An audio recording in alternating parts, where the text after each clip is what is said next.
जो लापता अफराद हैं, जो लापता अफराद इस मुल्क में कर दिए जाते हैं। इल्ज़ाम लगाया जाता है कि एजेंसियों पर कि एजेंसियों की जानिब से ये मामला जो है वो बात सच है कि इदारे जो हैं वो काम करके कौम पर कोई एहसान नहीं कर रहे। इमरजेंसी 3 किस्म के हालात में बन सकती है पाकिस्तान के आइन के मुताबिक, कानून के मुताबिक। अस्सलाम वालेकुम नाज़रीन, बात कर लेते हैं आज का जो अहम टॉपिक, आज बहस हो रही है इस पर पूरे मुल्क भर में कि नजम सेठी साहब की एक पेशगोई आई है कि मार्शल लॉ या फिर इमरजेंसी जिसे हम कह सकते हैं, इमरजेंसी या मार्शल लॉ जो है वो लगने वाला है इस मुल्क में। और अगर उसके बाद भी ये मामलात अगर ना थमे तो मुल्क में अदलिया का जो इदारा है उसे ख़त्म कर दिया जाएगा। तो ये पेशगोई जो है वो बड़ी हैरान कुन और बड़ी जो है मुल्क के लिए मोहलक है, और बड़ी एक इजहान की सी कैफियत है। पहले बात कर लेते हैं ये मामला शुरू कहाँ से हुआ। जस्टिस मोहसन अख्तर कियानी, जो कि जो शायर हैं अहमद फरहाद साहब, उनका उनको जो गायब किया गया, जिसने भी किया, उसके ऊपर समाअत के दौरान जो है वो जस्टिस मोहसन अख्तर कियानी के कुछ तल्ख और सख्त किस्म के रिमार्क्स हैं, और उन्होंने सेक्टर कमांडर को बुला लिया है। सेक्टर कमांडर क्या करेगा उस पर भी बात करते हैं। सेक्टर कमांडर को क्यों बुलाया गया? क्योंकि ये इल्ज़ाम लगाया जाता है इस मुल्क में कि जो लापता अफराद हैं, जो लापता अफराद इस मुल्क में कर दिए जाते हैं, इल्ज़ाम लगाया जाता है कि एजेंसियों पर के एजेंसियों की जानिब से ये मामला जो है वो होते हैं। इसी तफ्तीश के सिलसिले में जस्टिस मोहसन अख्तर कियानी साहब ने बुलाया है ISI के सेक्टर कमांडर को, और बड़े सख्त रिमार्क्स दिए हैं। मैं अभी आपको उनके रिमार्क्स भी पढ़ के सुनाऊंगा, और बड़े तल्ख बातें उन्होंने की हैं, और जिसके बाद जो है वो अदलिया और एस्टेब्लिशमेंट के दरमियान तल्खी जो है वो मजीद हवा पकड़ चुकी है।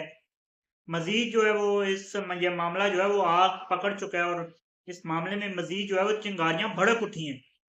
मोहसन अख्तर कियानी साहब के रिमार्क्स क्या हैं? ISI सेक्टर कमांडर की हैसियत हमारे SHO के बराबर है। इसे अदालत में पेश होते कोई शर्मिंदगी नहीं होनी चाहिए।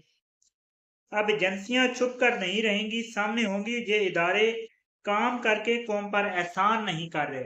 कुछ तल्ख बातें हैं, और कुछ बातें इनमें सच हैं जिनसे मैं इत्तेफाक करता हूँ, और वो बात सच है कि इदारे जो हैं वो काम करके कौम पर कोई एहसान नहीं कर रहे।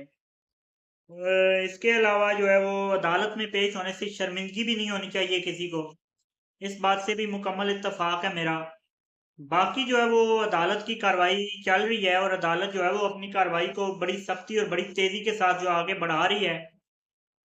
अब इमरजेंसी की जो सूरत हाल जो है वो बनती जा रही है, और इमरजेंसी किन हालात में लग सकती है इस पर भी बात करते हैं।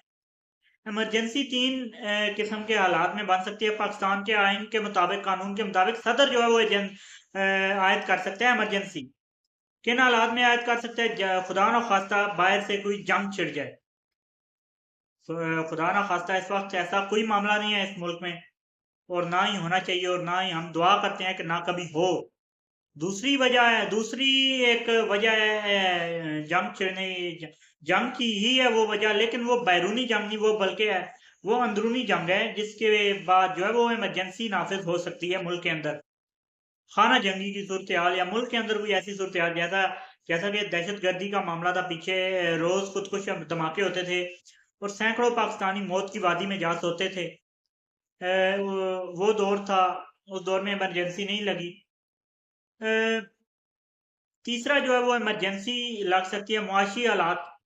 हाँ, ये जो है वो मामला जो है वो इस मुल्क पर सूट कर रहा है।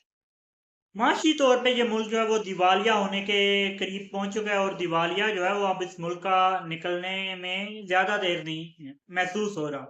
महसूस ऐसे ही हो रहा है कि ज्यादा दिन नहीं है अब इस मुल्क के दिवालिया होने के। हाँ, अगर ये अपने फैसले जो हैं उसमें थोड़ा रद्दोबदल हो जाए, और मुल्क के जो हुक्मरान है वो होश के नाखुन लें, और थोड़ा इस मुल्क को ऊपर की जानिब लेके अपने ज़ाती इख्लाफात को बुला के ये कोशिश करें, तो फिर ये मामला है कि हो सकता है कि जो तमाम जो मामलात हैं वो सुधर जाएं। अब तक के लिए इतने ही। तो चैनल को सब्सक्राइब, वीडियो को लाइक कर दीजिए। मुझे दीजिए इजाज़त। अल्लाह हाफ़िज़।